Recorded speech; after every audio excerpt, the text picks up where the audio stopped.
नमस्ते बच्चों। पिछली वीडियो में हम पढ़ चुके हैं रुबाइयाँ कवि फिराक गोरखपुरी द्वारा लिखित हैं और आज हम चर्चा करेंगे रुबाइयाँ के प्रश्नोत्तर पर। तो सबसे पहले प्रथम पंक्तियाँ। आंगन में लिए चांद के टुकड़े को खड़ी, हाथों पे झुलाती है उसे गोद भरी। रह रह कर हवा में जो लौका देती है, गूंज उठती है खिलखिलाते बच्चे की हंसी। बच्चों, इसकी व्याख्या आप पिछली वीडियो में पढ़ चुके हैं, तो हम इस पर आधारित प्रश्न उत्तर करेंगे। सबसे पहला प्रश्न है कि चांद का टुकड़ा किसे कहा गया है? कवि ने चांद का टुकड़ा माँ की गोद में खेल रहे बच्चे को कहा है क्योंकि वह चांद के समान सुंदर है। अगला प्रश्न है कि माँ के लिए किस शब्द का प्रयोग किया गया है? इन पंक्तियों में माँ के लिए गोद भरी शब्द का प्रयोग किया गया है। लिखा है ना कि हाथों पे झुलाती है उसे गोद भरी। हाथों पे बच्चों को झुला रही है। कौन झुला रही है? गोद भरी, यानी कि माँ। माँ को गोद भरी कहा जाता है क्योंकि माँ की गोद में ही बच्चा खेलता है। अगला प्रश्न है, बच्चे की हंसी का क्या कारण है? उसके गूंजने से क्या तात्पर्य है? बच्चा क्यों हंस रहा है इतना? बच्चे की हंसी का कारण है कि माँ के द्वारा बच्चे को हवा में ऊंचा उछाल देना, यानी कि लौका दिया जाना, और उसे खुश करने के लिए हवा में जब माँ उछालती है तो उसकी हंसी की किलकारी गूंजती है। उसके गूंजने का तात्पर्य है कि बच्चा खुश होकर हंसता है और उसकी हंसी गूंजने लगती है। काव्यांश के भाव को अपने शब्दों में चित्रित कीजिए। काव्य इस भाव में माँ के वात्सल्य रस का वर्णन किया गया है। इस काव्यांश में माँ के वात्सल्य रस को दिखाया गया है कि किस तरह से माँ अपने बच्चे को खुश करने के लिए अनेक प्रकार के प्रयत्न करती है। नेक्स्ट पंक्तियाँ हैं, नहला के छलके निर्मल जल से, उलझे हुए गेसुओं में कंघी करके, किस प्यार से देखता है बच्चा मुँह को, जब घुटनियों में लेके है पहनाती कपड़े। इसमें माँ की अनेक क्रियाओं का वर्णन किया गया है कि बच्चे के लिए माँ किस प्रकार की क्रियाएं नित्य प्रति करती है। पहला प्रश्न है, माँ बच्चे को किस प्रकार से नहलाती है? माँ बच्चे को स्वच्छ जल से नहलाती है और पानी के छलकने से बच्चा प्रसन्न होता है। माँ बच्चे की कंघी कैसे करती है? उसके उलझे हुए बालों में कंघी करती है। बच्चा कब अपनी माँ को प्यार से देखता है? जब माँ बच्चे को अपने घुटनों में लेकर कपड़े पहनाती है, तब बच्चा अपनी माँ को बड़े प्यार से देखता है, क्योंकि अभी वो बोल नहीं पा रहा है, लेकिन वो अपना प्यार किस तरह से प्रकट करता है? उसे प्यार से देखकर। बच्चा अपनी माँ को किस प्रकार देख रहा है? बहुत प्यार से देख रहा है। वो भी उसे जिस प्रकार से माँ अपना प्यार प्रकट कर रही है, बच्चा भी उसे प्यार से देखकर अपना प्यार प्रकट कर रहा है। इन पंक्तियों में आगे दिवाली त्योहार पर, दिवाली पर्व पर क्या क्या होता है ये दर्शाया गया है।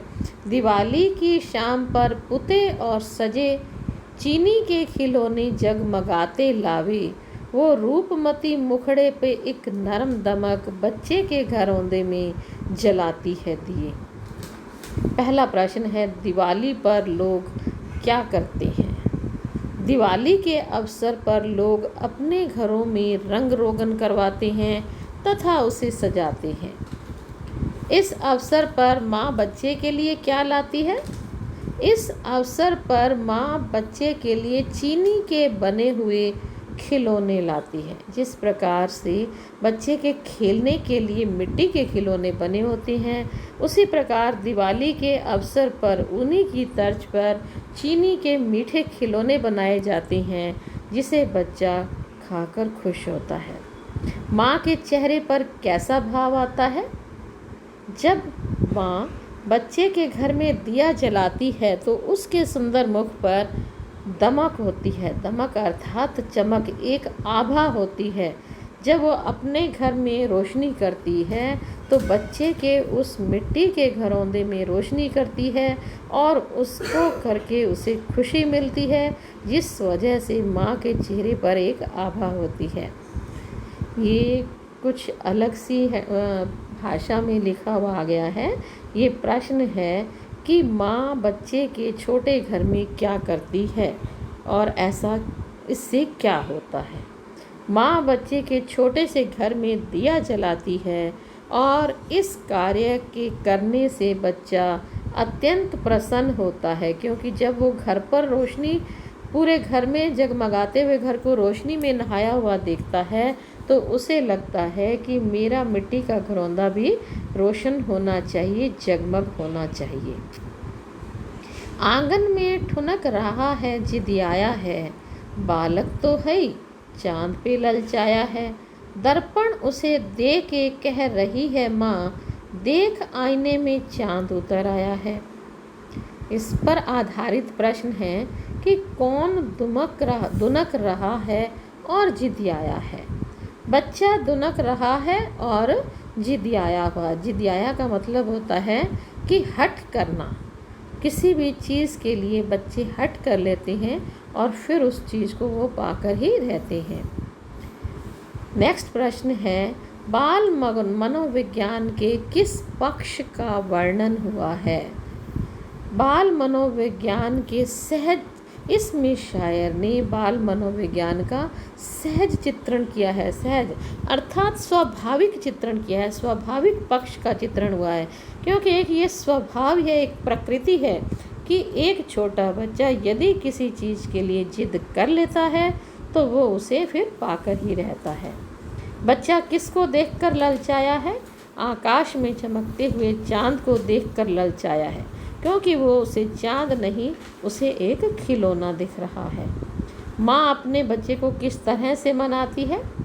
माँ बच्चे को दर्पण में चांद का प्रतिबिंब दिखाकर उसे बहलाती है, उसे दिखाती है कि देखो चांद उतर कर तुम्हारे पास स्वयं आ गया है, अब तुम इस दर्पण को लेकर इसके माध्यम से चांद से खेल सकते हो। अगली पंक्तियों में रक्षाबंधन पर्व के बारे में बताया गया है।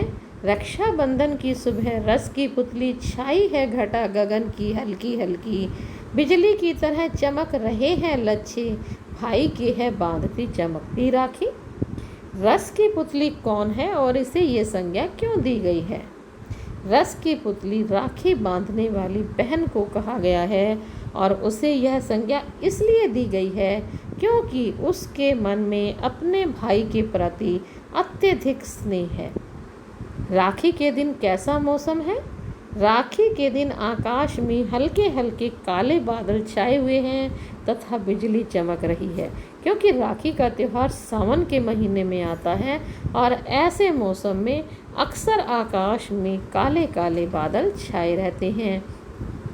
बिजली की तरह चमक रहे हैं लच्छे, इस पंक्ति का आशय बताइए।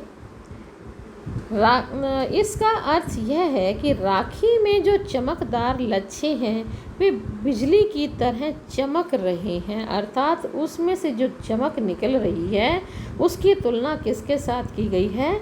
आकाश में चमकने वाली बिजली के साथ। बहन किसके हाथों में कैसी राखी बांधती है? बहन अपने भाई के हाथों में चमकते हुए फूंदों वाली राखी बांधती है। तो ये प्रश्न थे, इन पंक्तियों पर आधारित प्रश्न। आप इन पंक्तियों को दोबारा से पढ़िए और फिर से इन प्रश्न उत्तर को रिवाइज कीजिए।